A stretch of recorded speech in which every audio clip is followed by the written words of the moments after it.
નમસ્કાર મિત્રો, જય શ્રી કૃષ્ણ।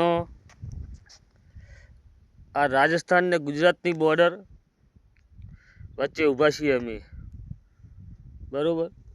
તો જુઓ, આ બાજુ રાજસ્થાનનો ભાગ છે, આ બાજુ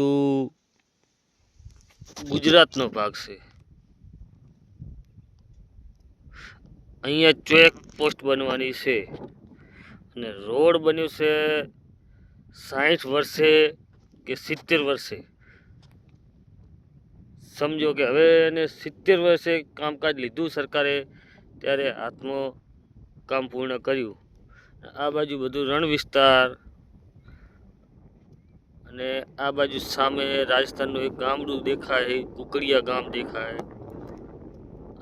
આ બાજુ બધે શેઠ આ બાજુ છેલ્લું માવસરી છેવાડાનું ગામ દેખાય, માવસરી। ગુજરાત ને રાજસ્થાન બોર્ડરને લગતું છેવાડાનું ગામ માવસરી। અને આ બાજુ સીધો આવી ગયો હવે રણ, કચ્છનો નાનો રણ, અને પેલી બાજુ પાકિસ્તાન, પાકિસ્તાન બોર્ડર, હિન્દુસ્તાન પાકિસ્તાન। જય માતાજી, જય શ્રી કૃષ્ણ।